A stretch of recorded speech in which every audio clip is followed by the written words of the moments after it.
पदेन वाचा मलं शरीरस्य च वैद्यके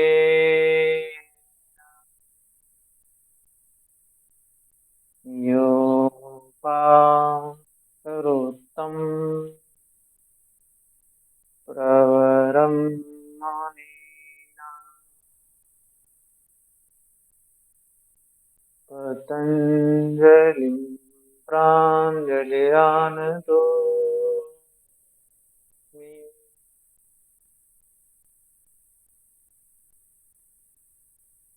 अथ योगानुशासनम् योगश्चित्तवृत्तिनिरोधः सदा द्रष्टुः स्वरूपेऽवस्थानम् वृत्तिशारोप्यमितरत्र वृत्तयः पञ्चतयः क्लिष्टाः प्रमाणविपर्ययविकल्पनिद्रास्मृतयः प्रत्यक्षानुमानागमाः प्रमाणानि विपर्ययो मिथ्या ज्ञानम् आतदरूपप्रतिष्ठम् शब्दज्ञानानुपाति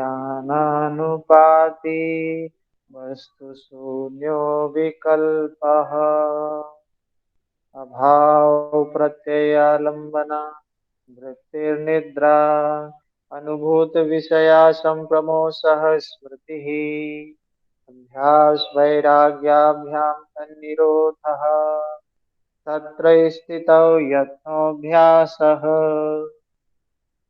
स तु दीर्घकालनैरन्तर्ये सत्कारात् सेवितो दृढभूमिः दृष्टानुश्रविकविषयवितृष्णस्य वशीकारसंज्ञावैराग्यम् तत्परं पुरुषख्यातिर्गुणवैतिष्ण्यम्।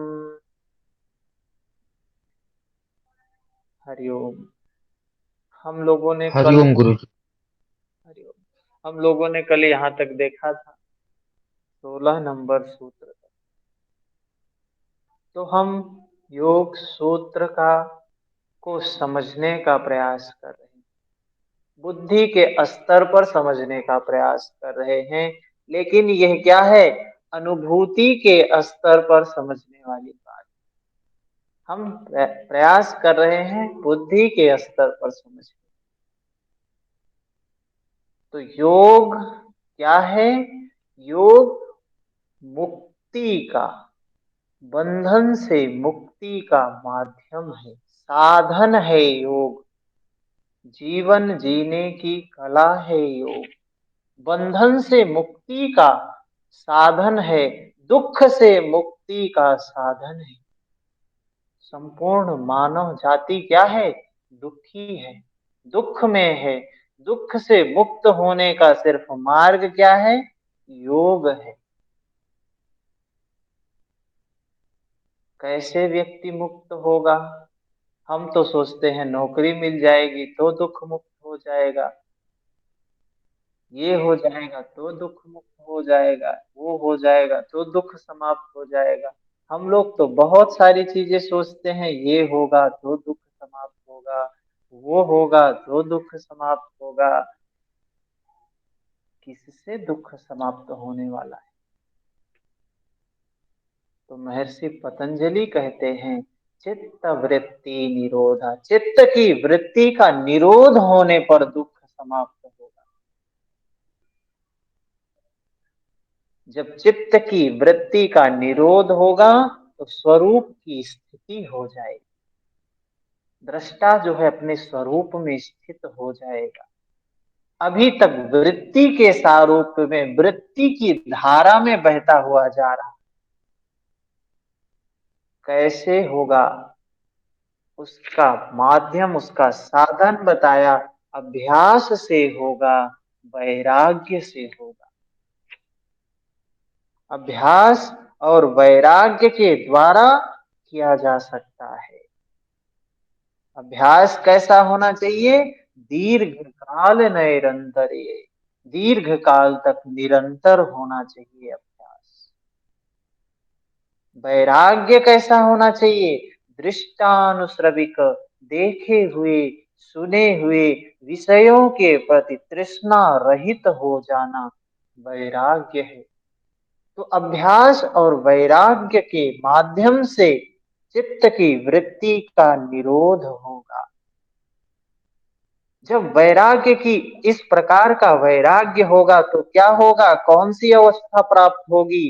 तत्परम, उसके उपरांत पुरुष, पुरुष की ख्याति, जो पुरुष तत्व है, जो चेतन तत्व है, वो क्या हो जाएगा?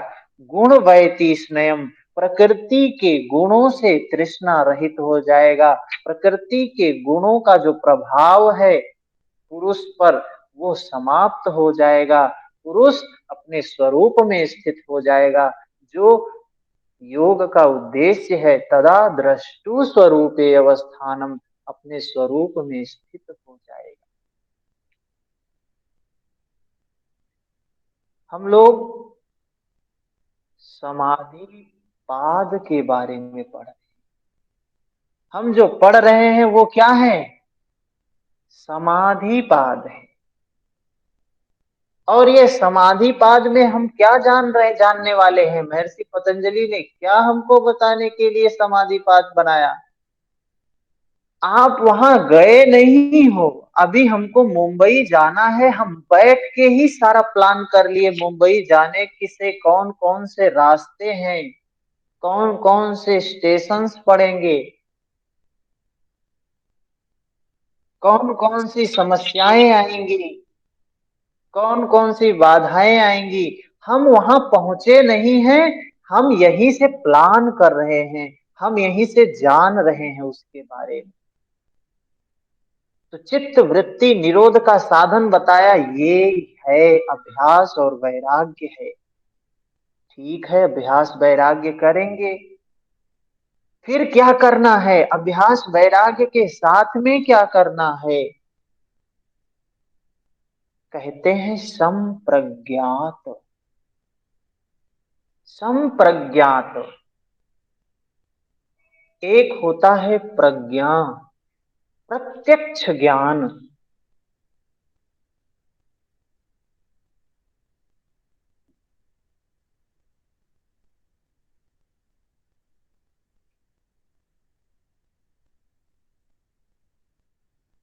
एक होता है प्रत्यक्ष ज्ञान। क्या होता है प्रत्यक्ष ज्ञान? जो अनुभूति पर होता है हमारे, हम जो कुछ अनुभव करते हैं वो है प्रत्यक्ष ज्ञान। यहां क्या बोल रहे हैं? संप्रज्ञात। प्रत्यक्ष ज्ञान नहीं, सिर्फ प्रज्ञा की बात नहीं की है। प्रज्ञा की बात तो महर्षि पतंजलि आगे करेंगे, आगे के सूत्र में हम देखेंगे प्रज्ञा की बात करते हैं, तस्य सप्तधा प्रांत भूमि प्रज्ञा। लेकिन अभी यहाँ क्या बोल रहे हैं? संप्रज्ञात। संप्रज्ञात का मतलब क्या है? सम्यक प्रकार से ज्ञान, सम्यक होना चाहिए। जानने की बात करते हैं, ज्ञा मतलब जानना है हमें। जो कुछ भी है सच्चाई को जानना है, इसकी बात कह रहे हैं महर्षि। तो जानने से होगा क्या? कैसे जानेंगे? तो ये अवस्थाएं बताया, क्या बताया? वितर्क। वितर्क को सबसे पहले जानना है। ये वितर्क क्या है? वितर्क अनुभूति की बात है, शरीर के स्तर की बात है, बाहर की बात नहीं कर रहे हैं महर्षि पतंजलि, अपने शरीर की बात कर रहे हैं। इस शरीर में, इस काया में होने वाली अनुभूति की बात कर रहे हैं। ये काया है जो 3.5 हाथ की काया है हमारी, 3.5 हाथ की काया है। इस काया में जो अनुभूति है,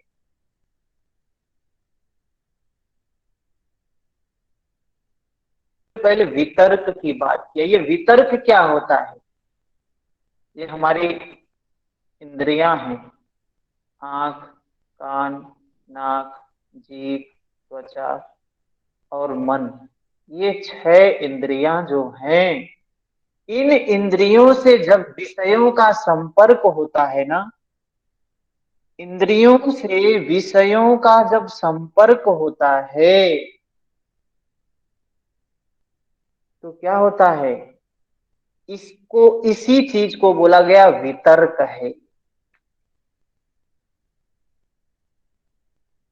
वितर्क मतलब आंख ने रूप को देखा तो हमारे शरीर में एक वेदना उठती है, जिसको हम बोलते हैं संवेदना भी बोल सकते हैं।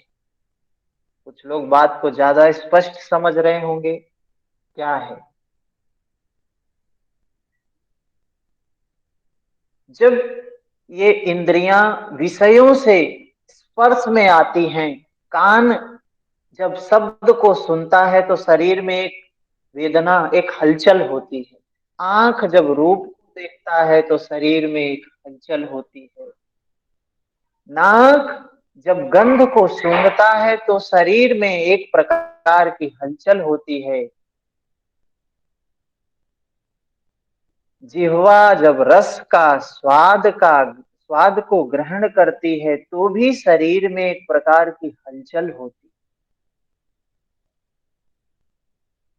वो हलचल क्या है? एक तरंग के जैसे एक तरंग उठती है, एक वेदना उठती है, जिसको हम संवेदना कहते हैं, जिसको हम सुखद वेदना कहते हैं, जिसको दुखद वेदना कहते हैं। सुखद जो हमको अच्छा लगता है, दुखद जो हमको बुरा लगता है। तो उसके प्रति, इस वितर्क के प्रति महर्षि पतंजलि वितर्क को बोल रहे हैं संप्रज्ञात, सम्यक प्रकार से ज्ञात करना है, जानना है, समता में जानना है।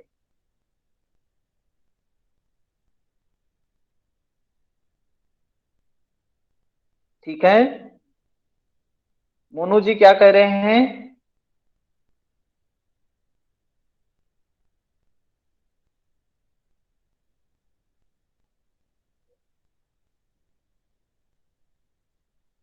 तो वितर्क की बात है, बहुत महत्वपूर्ण है। अभी तक मैं भी गलत ही समझता था ये वितर्क क्या है। किताब में कहीं पढ़ा था तो उसको समझाता था ये वितर्क है, ये विचार है। उसके बाद ये समाप्त हुआ, आनंद की स्थिति आई। तो यहाँ करना क्या है? संप्रज्ञात जो महर्षि पतंजलि ने बोला है, सम्यक प्रकार से जानना, सिर्फ जानना है। यहाँ करना कुछ भी नहीं है। योग में करने की बात नहीं है, सिर्फ जानने की बात। और वो जानना कैसे है? अनुभूति के स्तर से जानना है। अनुभूति कैसे होती है? इस शरीर पर होती है। और वो अनुभूति कैसे हमको पता चलती है? वेदनाओं से हमको पता चलती है। हमारे शरीर में एक वेदना होती है, जो हमको अच्छी लगती है तो हम चाहते हैं और हो, बुरी लगती है तो हम चाहते हैं ना हो। जैसे उदाहरण के रूप में लेते हैं, हम लोग कुछ खाते हैं तो हमको अच्छा लगता है, तो हम कहते हैं और चाहिए, और हम चाहते हैं और उसको ग्रहण करें और आनंद मिले। लेकिन कोई चीज खाते हैं, बुरा लगता है तो उसको चाहते हैं ना, ना ले उसको, और ना दे कोई व्यक्ति। तो ये जो अच्छा लगना, बुरा लगना, ये क्या है? कोई ना कोई एक तरंग ही है। भाई शब्द ही तो होता है, उदाहरण की बात है, शब्द ही है ना। इन कुछ शब्द हमको अच्छे लगते हैं, कुछ शब्द हमको बुरे लगते हैं। कोई व्यक्ति हमको कुछ शब्द का प्रयोग करता है हमारे लिए तो हमको बहुत अच्छा लगता है, और कोई बोले, कोई व्यक्ति हमारी बड़ाई कर रहा है तो हमको लगता है और कोई बोले और मेरी बड़ाई करे। और कोई व्यक्ति बुराई करता है, गाली देता है तो हमको बुरा लगता है, हम चाहते हैं ना दे ऐसा कुछ। तो ये क्या है? ये सब है क्या? कहीं ना कहीं सुख अनुभूति के स्तर पे अगर देखेंगे, साधना की बात है, अनुभूति पे जाएंगे तो कहीं ना कहीं हमारे शरीर में वेदनाएं उठती हैं, तरंग उठती है। और वह तरंग हमेशा उठती रहती है, हमेशा उठती रहती है, नित्य है, शाश्वत है, सनातन है। उसी को कहते हैं क्या है? ब्रह्म हम कह सकते हैं कि वो ब्रह्म है, जो नित्य है, शाश्वत है, सनातन है। वो हमेशा उत्पन्न होना, नष्ट होना, उत्पन्न होना, नष्ट होना, ये होता रहता है। और हम अच्छी लगती है तो चाहते हैं और मिले और मिले और मिले, बुरी लगती है तो चाहते हैं ना मिले। तो ये वितर्क क्या है? इंद्रियों का विषयों से संपर्क होना ही वितर्क है। उसमें जो वेदना उठती है जब इंद्रियों का विषय, आंख से हमने रूप को देखा, किसी को हम देखते हैं तो क्या, किसी व्यक्ति को देखते हैं, किसी वस्तु को देखते हैं, हमको लगता है बहुत अच्छा है, बहुत अच्छा है। और किसी को देखते हैं तो बुरा लगता है, नहीं बहुत बुरा है, बहुत बुरा है, बहुत बुरा है। तो ये क्या है? अच्छा और बुरा क्या है? इंद्रिय, ये आंख उसके विषय के संपर्क में आई, हमारे अंदर में कुछ एक्टिविटी होने लगती, कोई तरंग उत्पन्न होती है, और वो तरंग मुझे अच्छी लगती है, मैं चाहता हूं और वो तरंग अगर बुरी लगती है तो हम चाहते हैं ना हो, ना हो, ना हो। तो समता हमको उस स्तर पे करना है, अनुभूति के स्तर पर। उसको महर्षि पतंजलि कह रहे हैं संप्रज्ञात, सम्यक प्रकार से जानने की बात कर रहे हैं। वितर्क, जब इंद्रियों का विषयों से संपर्क हो, समता वहां पे, वहां पे तृष्णा ना जागने पाए। ये वेदना जब जागती है उसके बाद तृष्णा जागती है, राग जागता है, द्वेष जागता है। अच्छी वेदना लगती है तो मन करता है और चाहिए और चाहिए, सुखद वेदना लगती है तो और चाहिए। वहां महर्षि पतंजलि कह रहे हैं संप्रज्ञात, सिर्फ सम्यक प्रकार से जान लो, प्रतिक्रिया मत करो उस पे। बुरी लग रही है उसको भी सम्यक प्रकार से सिर्फ जानो। हाँ, ऐसी वेदना है, दुखद वेदना है, उसको जानने की बात कह रहे हैं, साधना की बात बता रहे हैं महर्षि पतंजलि, कोई फिलोसफी की बात नहीं बता रहे हैं। ये क्या है? वितर्क है। जब इंद्रियों से विषयों का संपर्क होता है, उसमें विचरण करने लगता है। ये मन क्या है? उसी में विचरण करने लगता है, मतलब मूल्यांकन करने लगता है। अच्छा है, बुरा है, ये है, वो है। ये जो विचरण करने लगना, ये क्या है? पहली घटना तो वितर्क हुई, दूसरी विचरण करने लगा, विचार की अवस्था आ जाती है। उसके बारे में चिंतन मनन जो चलने लगता है, उसको भी बोल रहे हैं महर्षि पतंजलि संप्रज्ञात। सम्यक प्रकार से सिर्फ क्या करो? ज्ञात करो, सिर्फ जानो उसको। मन में, चित्त में ऐसी चीज चल रही है तो उसको सिर्फ दृष्टा भाव से, साक्षी भाव से जानने की बात महर्षि पतंजलि कर रहे हैं। करने की बात कुछ नहीं कही, कुछ करना नहीं। जानते जानते क्या होगा? धीरे धीरे, जानते जानते, वह अवस्था, जैसे वितर्क धीरे धीरे शांत, जब उसको समता में जानते रहेंगे। एक घटना मैं सुनाता हूँ। एक बार एक संत थे, तो उन्होंने अपने शिष्य को भेजा कि जाओ तालाब से, वहां से नदी से पानी भर के ले आओ। तो उनका चेला जाता है, नदी के किनारे गया तो देखता है कि उसमें तो बहुत कीचड़ है नदी में, बहुत कीचड़ है नदी में। वापस चला आता है, गुरु जी से कहता है, गुरु जी उस पानी तो बहुत गंदा था। तो गुरु जी फिर से बोलते हैं, फिर से जाओ पानी ले आओ। फिर जाता, फिर देख के आता है, फिर देख के आता है कि पानी तो बहुत गंदा है। जैसे ही वापस आता है, फिर गुरु जी बोलते हैं, फिर से जाओ पानी ले आओ। फिर जाता है, तीसरी बार पानी लेके आता है। तो गुरु जी पूछ, वो चेला पूछता है, गुरु जी कैसे हुआ? तो गुरु जी बोलते हैं, उसमें से कोई पशु, कोई जानवर, जंगली जानवर उधर से गुजरा होगा, तो जो नीचे का गंदगी थी, जो नीचे की का कीचड़ था वो ऊपर आ गया। धीरे धीरे धीरे धीरे वो क्या हुआ, समय पाकर बैठ गया। और हम क्या करते हैं, हम साधना के नाम पर उसको और हिलोरे, उसको हलचल करने का प्रयास। साधना क्या है, सिर्फ साक्षी भाव से देखना, जो कुछ सच्चाई है, जैसी सच्चाई है उसको यथाभूत ज्ञान दर्शन जैसा है उसको वैसे ही जानने के लिए महर्षि पतंजलि कह रहे हैं, कुछ करने के लिए नहीं कर रहे हैं। अच्छा है बुरा है उसको अच्छा और बुरा नहीं जानना है, बस है साक्षी भाव से जानने के लिए महर्षि पतंजलि, दृष्टा भाव से जानने के लिए महर्षि पतंजलि। तो वितर्कों को जानो, उसके बाद जो विचार की अवस्था आती है जिसमें ये मन विचरण कर रहा है, उन वितर्कों में इंद्रियों का जब विषयों से संपर्क हुआ उसमें जो विचरण कर रही हैं उनको भी साक्षी भाव से जाने। चित्त में जो कुछ है, क्रोध है तो उस समय साक्षी भाव से जान लेना है कि हमारे चित्त में क्रोध है, लोभ है, मोह है, काम है, जो कुछ भी है उसको साक्षी भाव से जानने की बात कह रहे हैं। जानते जानते वितर्क भी समाप्त हो जाते हैं, विचार भी समाप्त हो जाते हैं, आनंद की अवस्था आ जाती है। आनंद का भोग भोगने के लिए नहीं कह रहे हैं महर्षि पतंजलि, आनंद को साक्षी भाव से देखने की बात कह रहे हैं कि वहां भी जानना है, संप्रज्ञात सम्यक प्रकार से जानने के लिए कह रहे हैं।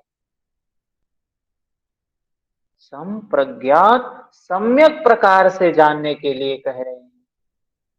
सम्यक प्रकार से, आनंद को सम्यक प्रकार से, आनंद तो आनंद के लिए तो हम साधना करते हैं, आनंद के लिए तो हम ध्यान करते हैं, आनंद के लिए तो हम सारा काम कर रहे हैं, धन कमाने जो भी काम कर रहे हैं, धन कमाएंगे आनंद मिलेगा, सुख मिलेगा।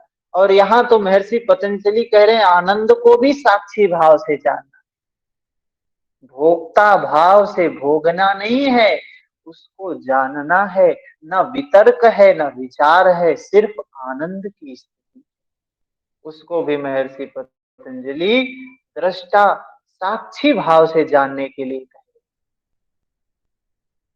जब आनंद को भी साक्षी भाव से जानेंगे, धीरे से उससे ऊपर भी अवस्था है अस्मिता की अवस्था, वितर्क विचारानंदा अस्मितानुगमात, अस्मितानुगमात संप्रज्ञात, अस्मिता तक पहुंचेंगे और संप्रज्ञात सम्यक प्रकार से ज्ञात करना है।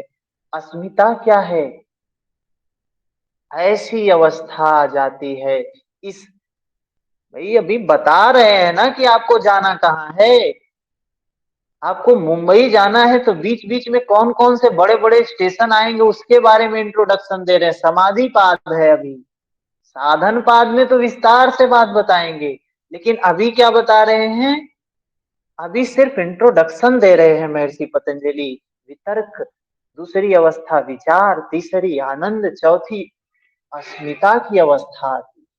अस्मिता को भी साक्षी भाव से दृष्टा भाव से जानना है। यह अस्मिता क्या है, मैं मेरे का भाव, ये जो मैं मेरे का भाव है उसको साक्षी भाव से जानने के लिए। कैसे होता है ये मैं मेरे का भाव,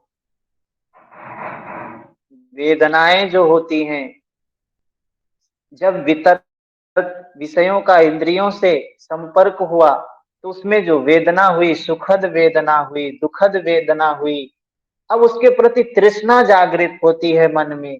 सुखद वेदना हुई तो तृष्णा जागृत होती है और प्राप्त हो, दुखद वेदना हुई तो तृष्णा जागृत होती है कि ना प्राप्त हो, जल्दी से समाप्त हो जाए, जल्दी से समाप्त हो जाए। हम लोगों का जीवन तो ऐसा ही है, जीवन में दुख आता है तो हम चाहते हैं जल्दी से दुख का समय जल्दी से बीत जाए, सुख का समय आता है तो चाहते हैं और लंबे समय तक बना रहे, ऐसे ही बना रहे। तो ये दुख और सुख ये जो तृष्णा जागृत होती है इसके प्रति, यही हम क्या है, ये आसक्ति बन जाती है। जब हमारे मन में आसक्ति हो गई है, क्या है, मैं मेरे का भाव, मैं के प्रति आसक्ति हो जाती है, मेरे के प्रति आसक्ति होती है। इसमें क्या है, जब हम वितर्क को अच्छे से जान लेते हैं, विचार को अच्छे से जान लेते हैं, आनंद को संप्रज्ञात अच्छे से जान लेते हैं, तो चौथी जो अवस्था आती है अस्मिता की अवस्था, सिर्फ मैं की स्थिति रह जाती है वहां पर। मैं का भाव, ये मैं का भान बचा रहता है, मैं हूं, ऐसी स्थिति रह जाती है। मैं भी समाप्त होना है। मैं जब तक हूं तब तक अहम बचा हुआ है, मैं को समाप्त होना ही है, तभी चित्त की वृत्ति का निरोध होगा। अभी इन सबको क्या बोला, संप्रज्ञात, समता में स्थित होकर वेदनाओं के स्तर पर जानना है। प्रज्ञात, प्रत्यक्ष ज्ञान, मतलब वेदनाओं के स्तर पर समता में स्थित रहते हुए जानना ही संप्रज्ञात है। अगला सूत्र, जब हम संप्रज्ञात सम्यक प्रकार से जान लेंगे तो क्या होगा, क्या होगा, विराम, विराम लग जाएगा। विराम प्रत्ययाभ्यास पूर्व संस्कार से शून्य, क्या है, विराम की स्थिति हो जाएगी। इसमें विराम लग जाएगा, अभी तक जो हो रहा था उसमें विराम लग जाएगा। अभी तक क्या हो रहा था, जन्म, मृत्यु, दुख, बुढ़ापा, बीमारी, ये सब जो हो रहा था, जन्म लेना, मृत्यु होना, बुढ़ापा को झेलना, बीमारी को झेलना, बहुत ढेर सारे दुख को झेलना, उन दुखों से क्या हो जाएगा, विराम लग जाएगा। संस्कार से शून्य, सिर्फ संस्कार शेष रह जाएंगे, ये संस्कार, अंतिम संस्कार शेष रह जाएगा, शेष शून्य। ये अब इसी को लोग बोल देते हैं संप्रज्ञात है, असंप्रज्ञात है। ऐसा महर्षि पतंजलि ने तो कहीं नहीं कहा असंप्रज्ञात, समझना है सिर्फ हमें एग्जाम के दृष्टिकोण से। लेकिन महर्षि पतंजलि ने तो असंप्रज्ञात शब्द का प्रयोग किया नहीं है। ये हमारे भाष्यकार, टीकाकार, ढेर सारे विद्वान, ये लोग बोलते हैं वो संप्रज्ञात कहा है तो इसको असंप्रज्ञात बोल देते हैं। ऐसा कुछ नहीं है। वो पर वैराग्य है तो ये अपर वैराग्य, ऐसा कुछ नहीं। तो यहाँ क्या है, ये अवस्था है, वैसी अवस्था में सिर्फ संस्कार ही शेष रह जाता है। ऐसी उच्च अवस्था, वो संस्कार कौन सा, मैं मेरे का जो भान है वो शेष रह जाता है। ऐसी अवस्था में भव प्रत्ययो विदेह प्रकृति लया। भव, भव क्या होता है सर? ये, सर एक बात थी, अभी आपने कहा कि विराम लग जाएगा जन्म पर, मृत्यु पर, दुख पर, सुख पर। हम्म। जब संस्कार बचे हुआ है तो वो विराम कैसे लग जाएगा?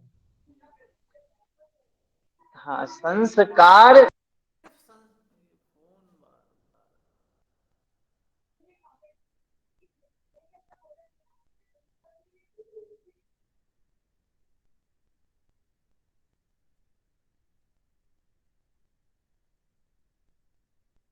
हाँ क्या बोला है, ऐसी अवस्था संप्रज्ञात करने के बाद जब हम सम्यक प्रकार से वितर्कों को जान लेंगे, विचार को जान लेंगे, आनंद को जान लेंगे, अस्मिता को जान लेंगे, उस अवस्था में पहुंचने पर क्या होगा, विराम प्रत्ययाभ्यास पूर्व, विराम की स्थिति आ जाती है। ये जो ढेर सारे दुखों से और ये दुख क्या है? जन्म मृत्यु के दुख हैं, बुढ़ापा का दुख है, जिसको भगवान बुद्ध ने कहा, क्या कहा है? जन्म लेना दुख। जन्म लिया है तो बुढ़ापा से गुजरना पड़ेगा, बीमारी से गुजरना पड़ेगा, मृत्यु से गुजरना पड़ेगा। ये सब क्या है? दुख हैं। लेकिन फिर क्या है? संस्कार शेष होना। ऐसी अवस्था में सिर्फ एक संस्कार शेष है, उसके आगे बात बताते हैं क्या है? भव प्रत्ययो। ऐसी अवस्था में भव प्रत्ययो विदेह प्रकृति लया नाम। योगी की कैसी अवस्था हो जाती है? विदेह प्रकृति लया नाम। प्रकृति मतलब विदेह। एक तो होता है देह की बात होती है, एक होता है विदेह। विदेह का मतलब क्या है? एक सूत्र है इसमें, विभूति पाद में है या कैवल्य पाद में है, महाविदेहावस्था, जिसमें बताया गया है। क्या है ये महाविदेहावस्था? जिसमें ये शरीर ना होते भी, ना नहीं है उसके बाद भी योग वो सब कुछ जानता है, ज्ञान होता है उसको। तो ये क्या कह रहे हैं यहाँ पे? भव प्रत्यय। ये जो भव है, भव का मतलब क्या होता है? उत्पन्न होना, नष्ट होना, जन्म होना, मृत्यु होना। ये जो भव है क्या है? विदेह प्रकृति लया नाम। अब विदेह प्रकृति लया नाम, प्रकृति लय की अवस्था प्राप्त हो जाती है योग। प्रकृति का जो, प्रकृति के जो गुणों का जो प्रभाव होता है उस योगी पर नहीं रह जाता है। ऐसी अवस्था प्राप्त हो जाती है जब यह इस प्रकार की साधना करते हैं, संप्रज्ञात करते हुए जाते हैं, तर्कों को, विचार को, आनंद को, अस्मिता को, सबको संप्रज्ञात, समता में स्थित होते हुए प्रत्यक्ष ज्ञान के आधार पर, अनुभूति के आधार पर अगर हम जानते हुए आगे बढ़ते हैं तो यह अवस्था प्राप्त होती है। अभी तो सिर्फ ये स्टेशनों की बात कर रहे हैं, मैं आगे कैसे ये अवस्थाएं आती हैं ये आगे की बात है। ठीक है, तो भव प्रत्ययो विदेह प्रकृति लयाना।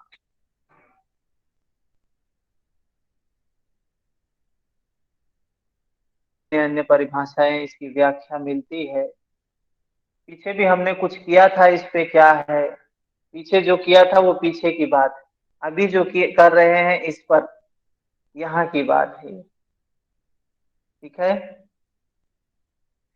अब महर्षि पतंजलि जो ये बात कर रहे हैं वो अलग ही है, बिल्कुल अलग ही तरीके की बात है। यहाँ पर अवस्थाओं की बात है, क्योंकि समाधि पाद है ना, इंट्रोडक्शन हमको दे रहे हैं साधना की, संपूर्ण साधना की का इंट्रोडक्शन समाधि पाद में ही दे रहे हैं।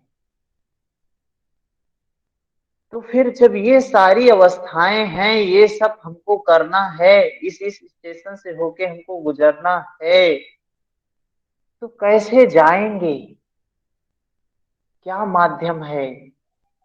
अभी ये स्टेशन ही बताया, छोटे छोटे स्टेशन है, तो 20 नंबर श्लोक में वही बताते हैं। श्रद्धा,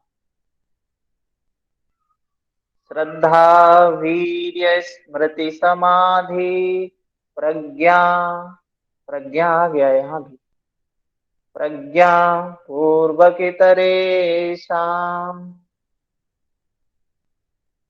श्रद्धावान लभते ज्ञानम। श्रद्धा की कितनी महिमा है, कितना वर्णन है, तो कितना महत्वपूर्ण है। ये अवस्था प्राप्त करने में श्रद्धा बहुत महत्वपूर्ण है।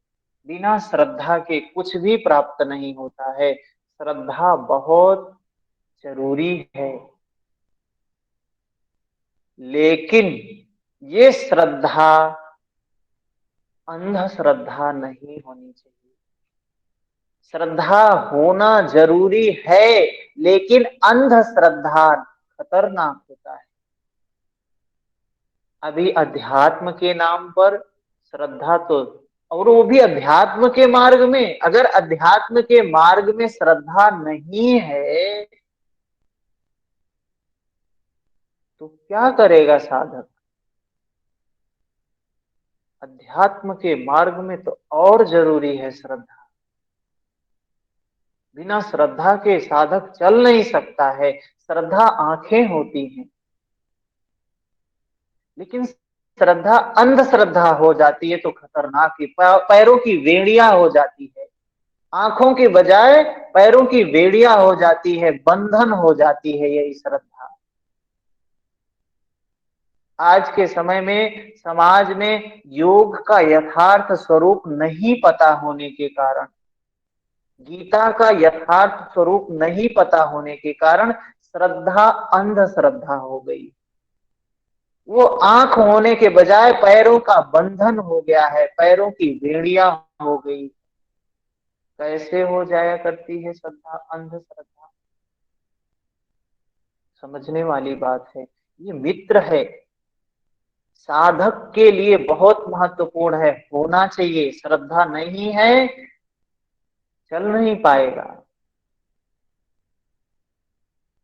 श्रद्धा अनुभूति पर होनी चाहिए, प्रत्यक्ष अनुभूति पर, ज्ञान पर, विवेक के साथ में होनी चाहिए श्रद्धा, होश के साथ में होनी चाहिए श्रद्धा। अंधश्रद्धा क्या होती है?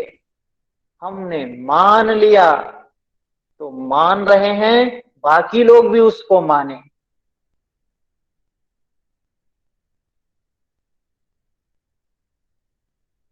जिसको हमने मान लिया बस वही सही है, उसके खिलाफ एक बात भी नहीं सुन सकते। यही क्या है? अंधश्रद्धा है। विवेक नहीं है वहां पे, उसके लिए हम मारने काटने तक के लिए तैयार हैं। अधर्म का काम करेंगे, कहेंगे धर्म कर रहे हैं। वो श्रद्धा अंधश्रद्धा है। श्रद्धा है, विवेक के साथ में होनी चाहिए, होश के साथ में होनी चाहिए, तो फलवती होती है। फल प्राप्त होगा उससे, भला होगा, हमारा कल्याण होगा। भगवान के प्रति बहुत सी श्रद्धा होती है लोगों को। ऐसे एक बार मैं ट्रेन में आ रहा था, तो एक व्यक्ति बैठा हमारे सामने, मथुरा से थे। तो खूब ऊट पटांग की बातें कर रहे हैं, ये ठाकुर, वो ठाकुर, ऐसा ठाकुर, वैसा ठाकुर, और पिए हुए हैं शराब। खूब ऊट पटांग की बातें कर रहे हैं। व्यवहार से तो उनके बिल्कुल अपोजिट दिख रहा है। और श्रद्धा भगवान पर, हमने थोड़ा सा तर्क वितर्क उनसे किया, तो कह रहे हैं आप उनके बारे में कुछ मत बोलिए। उनके बारे में बुरा नहीं सुन सकते हैं, लेकिन उन्होंने जो करने के लिए, गीता में जो उन्होंने करने के लिए कहा है, उससे उनको कोई लेना देना नहीं। उनको ये लगता है कि हम इस जगह से हैं तो वो हमारा कल्याण ही कर देंगे, हम अयोध्या से हैं तो हम भगवान राम के परम धाम में हैं। राम के मार्ग पर चलने की जरूरत है, उनके गुणों को ग्रहण करने की जरूरत है, उन्होंने जो किया वो करने की, उन्होंने जो कहा वो करने की जरूरत है। लेकिन हम वो सब कुछ नहीं करेंगे,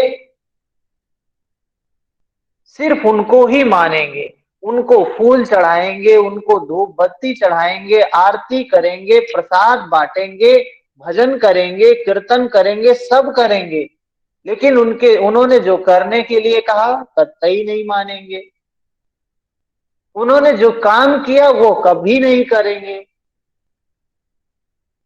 तो कैसी श्रद्धा है? अंधश्रद्धा ही तो है।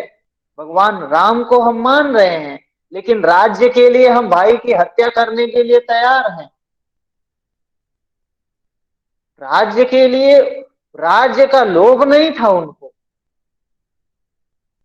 बन जाने के लिए तैयार हो गए, चले गए। लेकिन हम राम को मान रहे हैं, लेकिन राम के गुणों को नहीं मान रहे हैं, राम के कार्यों को नहीं मानते, तो ये अंधश्रद्धा। ये श्रद्धा साधना में, अध्यात्म के मार्ग में ये श्रद्धा अगर होती है, अंधश्रद्धा हो जाती है, तो पैरों की बेड़ियां बन जाती है। आज हम देखते हैं परिवार में, समाज में लोगों को देखते हैं कि कुछ भी नहीं है, बस सारा काम मैकेनिकल कर रहे हैं। मंदिर जाते हैं, पूजा करते हैं, आरती करते हैं, घंटी बजाते हैं, नमस्कार सूर्य देव को नमस्कार करते हैं, पृथ्वी करते हैं, लेकिन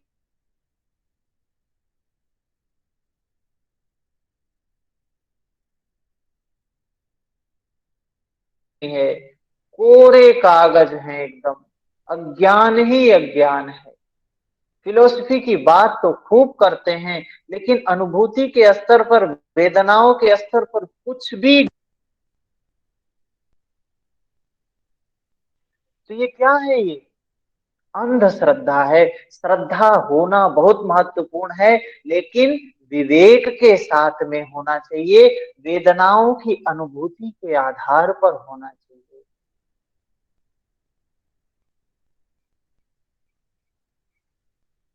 दूसरा बताया क्या? वीर्य। वीर्य की बात करते हैं, पुरुषार्थ की बात करते हैं, मेहनत की बात करते हैं, परिश्रम की बात करते हैं। श्रद्धा के साथ में पुरुषार्थ होना चाहिए, मेहनत होना चाहिए, परिश्रम होना चाहिए। श्रद्धा है, लेकिन मेहनत ही नहीं कर रहा है व्यक्ति, पुरुषार्थ ही नहीं कर रहा है। श्रद्धा तो खूब है, हम मुक्त हो जाएं, हम साधना कर लें, ये कर लें, वो कर लें, बहुत अच्छी विद्या महर्षि पतंजलि ने बताई है, लेकिन हम उसमें प्रवृत्त ही नहीं हो रहे हैं, लग ही नहीं रहे हैं। हमने पढ़ा क्या बताया? साहस। साहस होना चाहिए, ये बोल रहे हैं, वीर होना चाहिए, मेहनत उसमें लगने की, का भाव, लगना। ये नहीं, लग नहीं रहे हो तो क्या मिलेगा? कुछ नहीं मिलेगा। खूब जानो संप्रज्ञात क्या है, ये क्या है, वो क्या है, बर वैराग्य है, अपर वैराग्य, कोई मतलब नहीं है। श्रद्धा के साथ में वीर्य होना चाहिए। श्रद्धा है और उसमें प्रवृत्त हो गए, संप्रज्ञात सम्यक प्रकार से जानने लगे, अनुभूति को जानने लगे, अनुभव करने लगे, साधना करने लगे। ये क्या है? वीर्य की बात करते हैं। जो माध्यम बताया है, हमने बता दिया कि मुंबई जाना है तो यहां से लखनऊ, लखनऊ से ये ट्रेन से वहां, वैसे वैसे करके जाना है, बता दिया। लेकिन जाओगे नहीं तो कैसे पहुंचोगे भाई? सिर्फ यही जान लिए कि ऐसे ऐसे जाना है तो पहुंच गए क्या? नहीं पहुंचे ना। तो श्रद्धा भी हो गई कि हाँ, बहुत बढ़िया रास्ता इन्होंने बताया भाई, यहाँ से बस से लखनऊ, लखनऊ से फिर फ्लाइट से या ट्रेन से ऐसे जाना है, बढ़िया रास्ता इन्होंने बताया है। श्रद्धा हो गई, बहुत अच्छा रास्ता बताया है, पवन जी बहुत विद्वान है, इन्होंने रास्ता तो बहुत बढ़िया बता दिया है। लेकिन चलोगे नहीं तो कैसे प्राप्त करोगे उस रास्ते पर? जो बताया है उस पे चलना पड़ेगा, तभी मुंबई पहुंचो। तो इस चित्त वृत्ति निरोधा योग का उद्देश्य, जीवन का उद्देश्य है चित्त की वृत्तियों का निरोध करना। मार्ग भी बता दिया कि सम्यक प्रकार से जानते जाओ, वितर्क को जान लो, विचार को जान लो, आनंद को जान लो, अस्मिता को जान लो, ऐसे जानते जानते आगे बढ़ना है। श्रद्धा भी हो गई, लगना बाकी है, लग गए उसमें। मनुष्य का जीवन, ये जो विद्या महर्षि पतंजलि ने बताया है, मनुष्य का जीवन मिलना बहुत भाग्य की बात है। मनुष्य का जीवन मिल गया। कितने प्राणी, मनुष्य कितने हैं, कितने अरबों की संख्या है मनुष्य की, कई अरबों की संख्या है। कितने लोग शुद्ध धर्म की बात सुनने को पाते हैं? मनुष्य ही है सिर्फ जो मुक्त हो सकता है बंधन से, दुखों से मुक्त होने का जो माध्यम है सिर्फ मनुष्य का शरीर है। कितने मनुष्य हैं जो शुद्ध धर्म को सुनने को पाते, शुद्ध धर्म की बात को, ज्ञान की बात को, महर्षि पतंजलि की इस बात को, भगवान कृष्ण की बात को, भगवान बुद्ध की बातों को शुद्ध रूप में सुनने को पाते हैं। ये बहुत महत्वपूर्ण है। 100 मनुष्य में कोई एक बिरला ही पाता है। 1 लाख लोगों में 100 सुनने को पाते हैं, तो 10 उस पे चलने को चलते हैं। तो मनुष्य का शरीर मिलना बहुत महत्वपूर्ण है। शुद्ध धर्म की बात सुनने को मिल जाए और महत्वपूर्ण की बात है, और उसमें श्रद्धा जाग जाए और महत्वपूर्ण की बात है। उस पे चलना शुरू कर दें, बहुत महत्वपूर्ण की बात। कल्याण ही कल्याण है। श्रद्धा, वीर्य, स्मृति। तीसरी बात बताया स्मृति। स्मृति का मतलब क्या होता है? स्मृति का मतलब है अनुभूति, अनुभव की बात, संप्रज्ञात। जो प्रत्यक्ष ज्ञान, जो कुछ हुआ वो अनुभव पर हो रहा है ना, वो स्मृति पटल में अनुभव पर हो रहा है, उसको कह रहे हैं स्मृति। सम्यक स्मृति होनी चाहिए, विवेक के साथ में होनी चाहिए, झूठ के साथ में नहीं होनी चाहिए। विवेक होना चाहिए, होश होना चाहिए, अवेयरनेस होना चाहिए। समझ में आ रही है बात? जी सर, पूर्णतः समझ में आ रही है, बड़ा अच्छा लग रहा है।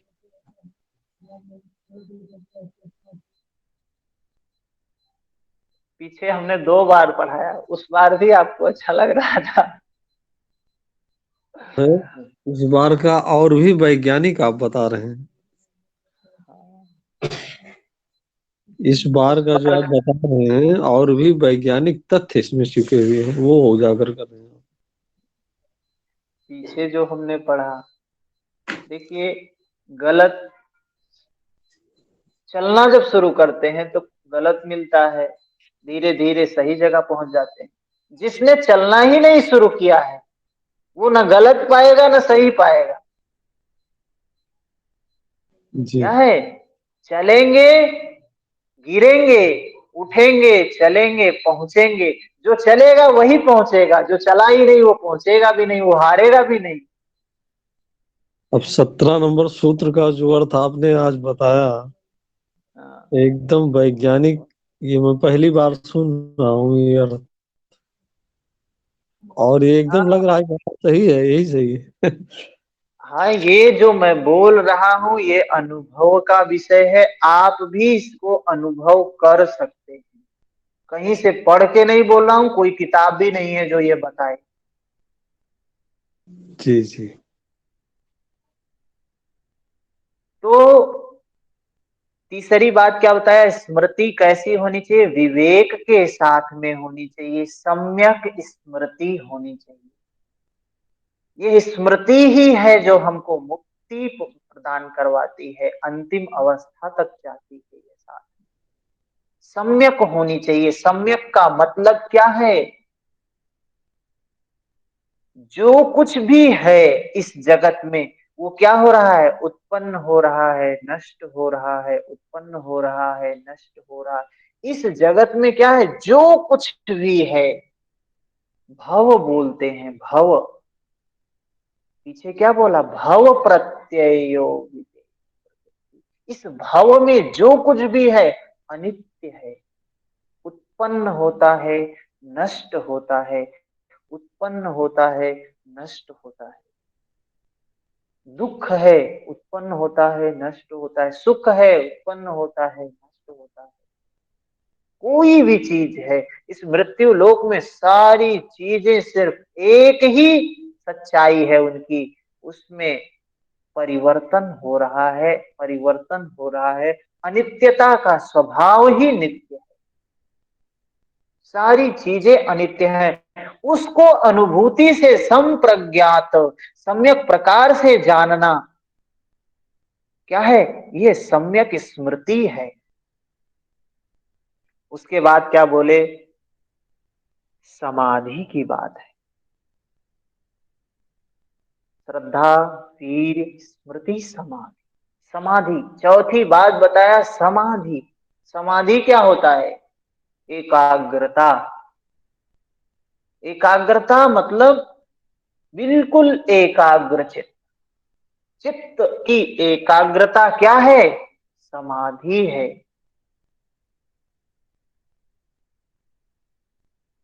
तो क्या जो चोरी करता है वो उसका भी चित्त तो एकाग्र होता है? जो किसी की हत्या करता है वो भी तो चित्त को एकाग्र करके ही करता है। किसी को गोली मारना है तो चित्त एकाग्र होगा तभी तो मारेगा।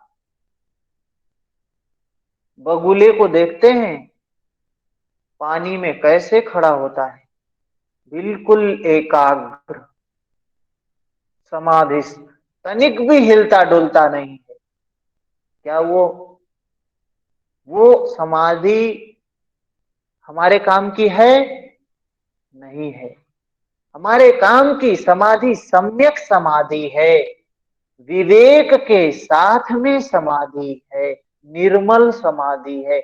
मल से भरी हुई चित्त की समाधि हमारे काम की नहीं है, निर्मल समाधि है, मन का निर्मल होना। ऐसी समाधि हमारे चित्त के लिए, हमारे कल्याण में सहायक है। तो समाधि भी कैसी होनी चाहिए? निर्मलता के साथ में होनी चाहिए। उसके बाद बताते हैं प्रज्ञा की बात।